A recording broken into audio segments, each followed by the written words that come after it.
Guys, I think we're lost. What do you mean lost? I thought Brad was mapping.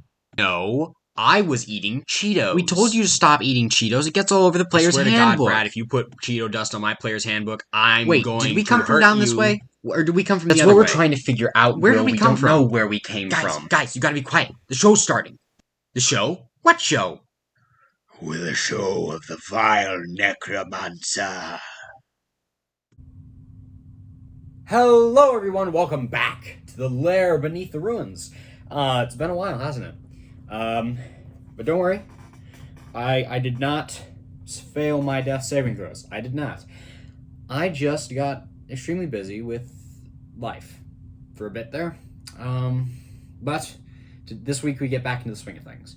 And first things first, we're finishing up creating a character old school style. What else are we doing? We are beginning Morons and Magic Users. That was discussed, that was supposed to be happening last Saturday, but that did not happen.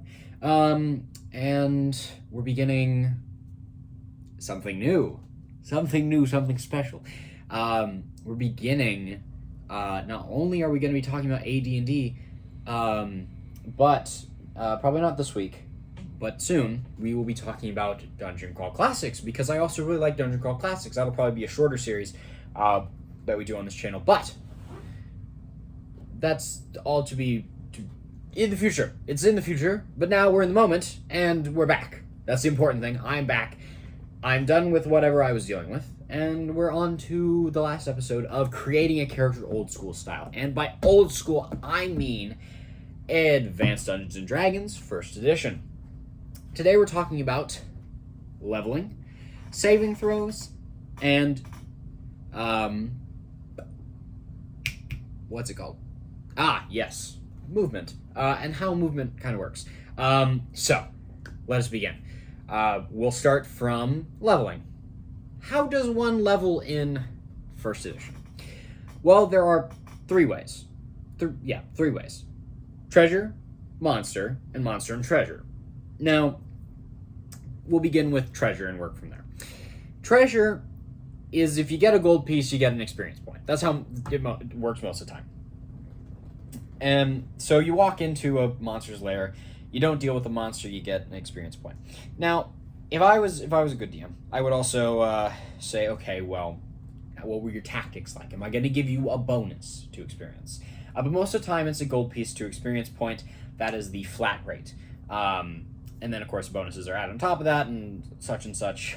But also, some characters get like a 10% bonus for having a excellent stat that they were required to have. We talked about that during the class section of this little video, but it is called the and of course it's been forever. I can't remember even what it's called. Their major attribute. But that's kind of the first way. So treasure obviously that would be the first way. Monsters, killing a monster is another way. Now let's say you're dealing with a dragon, and you're fighting the dragon, and you're not dealing with its gold. Let's say it's attacking a town, so it's miles away from its keep, but you're attacking it because it's attacking this town. You kill that dragon, you're getting experience points for that. There are ways to deal with that in the Monster Manual and Dungeon Master's Guide, this book right here. But not all the time are you getting treasure. And monsters is only like if you have to kill it, or like if you go in and kill it the first time. For example, we'll kind of also be moving on to monsters and treasure. Let's say you're going in, there's a bunch of trolls standing in a cavernous area, and they have a treasure hoard in the back. Well, if Billy Bob the fighter goes to sneak around and gets caught and has to slay all these trolls while Mark the Magic User and Clyde the Cleric are shooting at this, and Billy Bob is also killing them. Well, at the end, when they're dead, and you have the treasure, you killed some monsters and you got some treasure. You're getting experience for both. But let's say Billy Bob the fighter just snuck in there with Tom the thief. Let's say Tom the thief goes in with Billy Bob and they sneak around and collect some coins and the trolls looking at us. No? Okay. Grab some more coins, sneak out. Tom goes back in, steals some more, sneaks back out, and now they're just sending Tom back and forth because Billy Bob nearly got caught the first time. Well, as soon as Tom gets all that treasure out and they leave, well, then they have the experience points for the treasure. Well, now if they go back and kill those same trolls, but for no other reason than to gain experience points, no, I'm not giving them experience points. That's no. You cannot do that. But those are the 3 ways you can gain experience. Treasures, monsters, and monster and treasure. You can also gain experience from good role-playing. I give bonuses for that. Or I will give experience points if all we're doing is role-playing and you have to talk to this king and you acted out well you're doing good. But most of the time it's a bonus because you're in the dungeon, you're doing such, and I'm scoring you. When we talk actually about dungeon mastering Advanced Dungeons & Dragons, we'll talk about the character score. But anyways, let's not dwell on that low leveling subject anymore. We're going to go on to saving throws. Now, for saving throws, I should have grabbed a character sheet because I know I'm going to need one. Un momento. I'm getting one real quick. But saving throws are very important. Let me just grab one.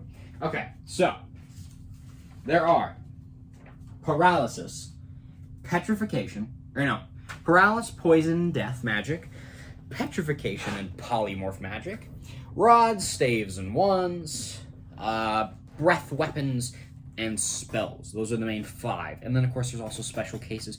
We're not going to be worried about that 6 special. We're going to be worried about the 5 good ones. But anyways, let's talk about saving throws.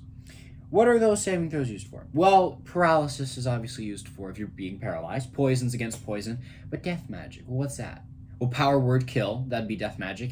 Anything that can instantly kill your character. Let's see, what else?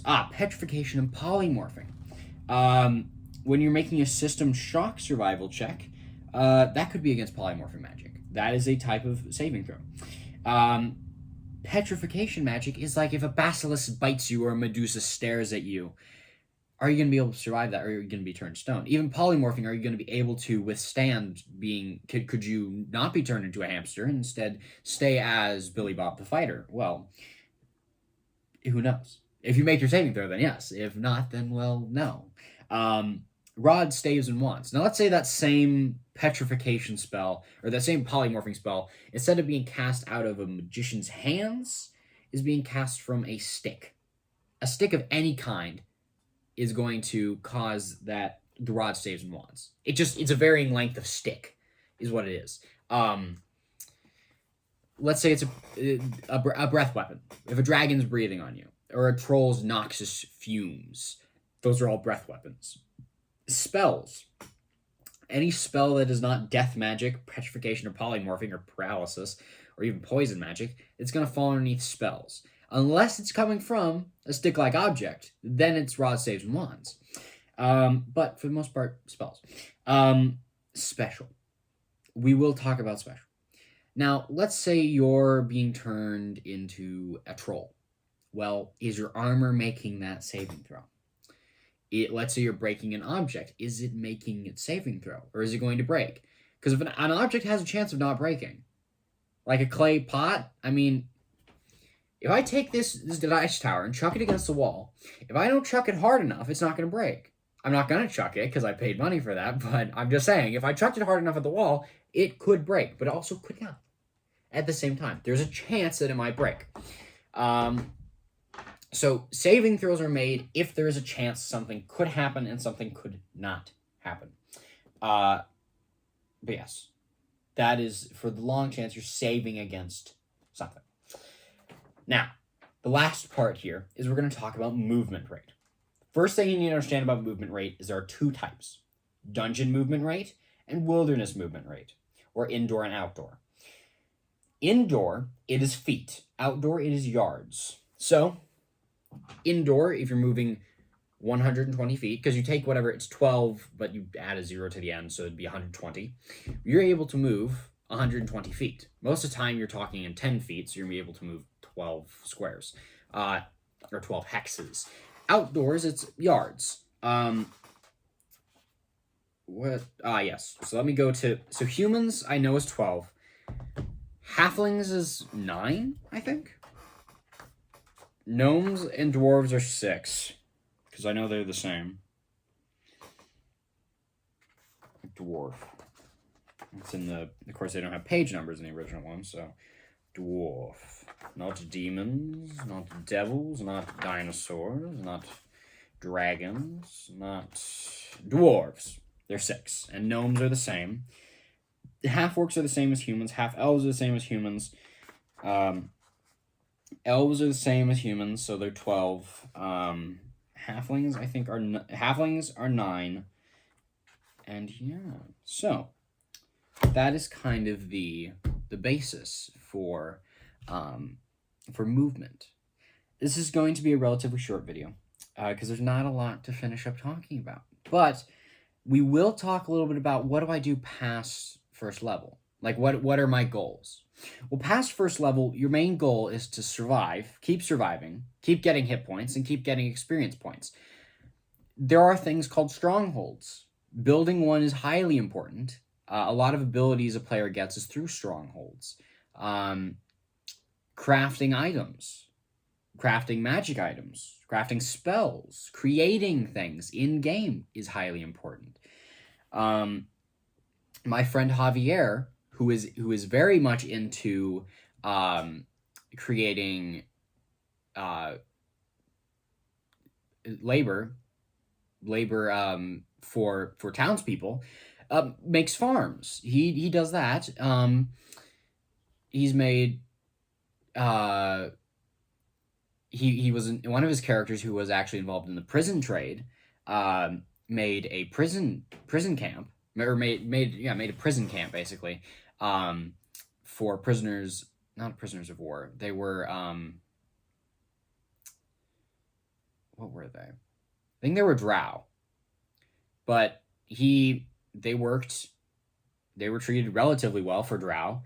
And when the war was done, they were let free.